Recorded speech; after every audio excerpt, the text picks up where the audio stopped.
Bismillahirrahmanirrahim. Bismillahirrahmanirrahim. Alhamdulillahirabbil alamin wassalatu wassalamu ala asyrafil anbiya'i wal mursalin wa ala alihi wa ashabihi ajmain. Jamaah sekalian rahimakumullah. Kita lanjutkan kaji kita yang bertolak dari pertanyaan, apakah demokrasi itu haram ataukah syirik? Ketika sang ustaz mendapatkan kritik, protes dari sekelompok pemuda yang tidak sependapat dengan sang ustaz, yang sekedar menyatakan bahwa demokrasi adalah haram, tetapi mereka beranggapan demokrasi itu syirik, maka sang ustaz pun balik bertanya kepada mereka, tetapi bukankah syirik itu haram? Kata mereka, para pemuda itu, benar ustaz, syirik itu haram, tetapi tidak semua yang haram itu syirik. Artinya, kalau seseorang terjatuh pada perkara yang haram, memang dia berdosa, memang dia bermaksiat, tetapi pada saat dia sedang berdosa itu, dia sedang bermaksiat itu, bukan berarti Allah Ta'ala menilai imannya telah lepas sama sekali. Tidak demikian. Adapun orang yang terjatuh pada dosa syirik, maka pada saat dia masuk ke dalam dosa syirik itu, imannya bahkan sudah tidak diakui Allah Ta'ala. Oleh karenanya Luqmanul Hakim tatkala memberikan nasihat kepada anaknya, putranya, beliau berkata, "Ya bunayya, la tusyrik billah, inna syirka la dzulmun 'adzim." Wahai anakku, janganlah engkau mempersekutukan Allah.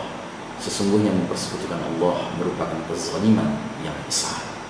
Jadi saudaraku rahimakumullah, kita kembali kepada pertanyaan, benarkah demokrasi itu bukan sekedar haram tapi syirik? Nah, kalau kita kembali kepada makna demokrasi, yang mana dia terdiri dari dua kata demos dan kratos, maka sebuah masyarakat demokratis adalah masyarakat di mana kedaulatan dianggap berada di tangan rakyat, dan itu terserah rakyat sepenuhnya. Sementara dalam Islam tidak demikian. Islam menyatakan bahwa kedaulatan tertinggi ada di tangan Allah Rabbul Alamin, pencipta, pemilik, pemelihara, penguasa jagat raya ini. Dan kita justru dikatakan muslim kalau kita menyerahkan diri kepada kekuasaan dan kedaulatan Allah Ta'ala itu. Dan di antara bentuk konkretnya adalah kita tunduk kepada hukum dan syariat yang bersumber dari Allah Ta'ala. Dan kita selaku manusia hanya memiliki wewenang untuk menerapkan, untuk melaksanakan, untuk mengimplementasikan hukum syariat Allah Ta'ala itu. Tetapi kita tidak dibenarkan untuk terlibat di dalam merumuskan syariat, merumuskan perkara yang halal dan haram. Tidak. Karena perkara ini adalah sepenuhnya hak prerogatif Allah Ta'ala. Mungkin ada yang mempermasalahkan, lalu bagaimana dengan aturan seperti lampu merah, seperti aturan yang diharuskannya memakai kartu tanda penduduk, dan lain-lain sebagainya? Saudaraku, ini adalah perkara yang sudah kategorinya furu'iyah, perkara cabang-cabang dalam kehidupan manusia. Kita menyebutnya sebagai urusan teknis administratif, yang dalam perkara seperti ini memang Islam tidak memandang dia sebagai perkara yang mutlak, tetapi perkara yang terbuka sifatnya. Dan dalam urusan ini manusia diberikan wewenang untuk merumuskannya. Tetapi yang kita sedang bicarakan adalah perkara apakah manusia diizinkan memiliki wewenang untuk merumuskan halal dan haram dalam perkara yang Allah Ta'ala sudah tegaskan halal, dalam perkara yang Allah sudah tegaskan haram. Contoh misalnya, apakah lantaran anggota parlemen sudah mulai tidak lagi memandang homoseksuality sebagai sebuah perilaku menyimpang di tengah umat manusia, di tengah masyarakat, lalu kemudian di voting, dan akhirnya voting menunjukkan mayoritas sudah mengizinkan, sudah setuju untuk membolehkan homoseksuality, apakah itu berarti bahwa perilaku menyimpang tersebut, perilaku terkutuk tersebut menjadi halal? Tetapi dalam sebuah masyarakat demokratis begitulah adanya. Sementara dalam masyarakat Islam tidak mungkin hal seperti itu terjadi. Kenapa? Karena dalam masyarakat Islam kita punya prinsip sebagaimana Nabi SAW telah bersabda, al-halalu bayyinun wal haramu bayyinun. Yang halal sudah jelas, yang haram sudah jelas, sehingga tidak mungkin manusia memiliki peluang untuk mengutak-atik perkara yang halal, perkara yang haram ini. Nah, oleh karenanya di antara dalil lain lagi yang sepatutnya menjadi pertanyaan kita, apakah demokrasi ini sekedar haram ataukah syirik, adalah surat An-Nisa ayat 59. di mana Allah Ta'ala berfirman, a'udzubillahi minasyaitonir rajim, fa in tanaza'tum fi syai'in farudduhu ila Allahi war rasuli in kuntum tu'minuna billahi wal yawmil akhir dzalika khairu wa ahsanu ta'wila. Kemudian jika kamu berlainan pendapat tentang sesuatu, berselisih pendapat tentang sesuatu, maka kembalikanlah urusannya kepada Allah, Al-Quran dan Rasul, sunnahnya, jika kamu benar-benar beriman kepada Allah dan hari akhir. Yang demikian itu lebih utama bagi kalian dan lebih baik akibatnya.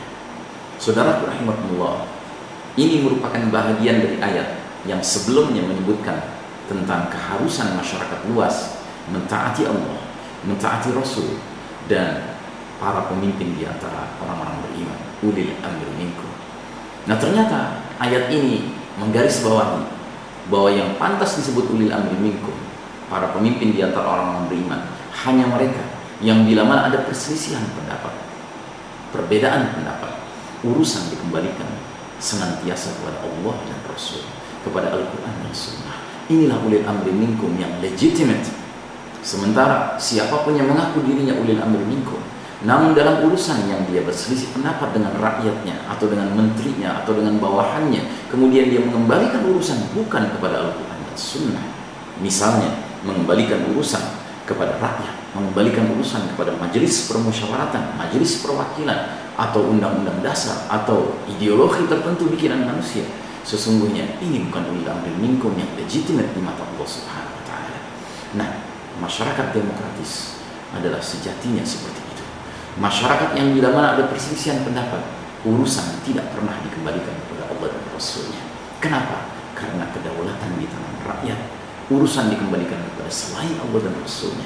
Mungkin kepada rajanya, mungkin kepada presidennya, mungkin kepada parlemennya, mungkin kepada majelis konstitusinya, mungkin kepada mahkamah agungnya, dan lain sebagainya. Tetapi yang pasti bukan dikembalikan kepada Allah dan Rasulnya.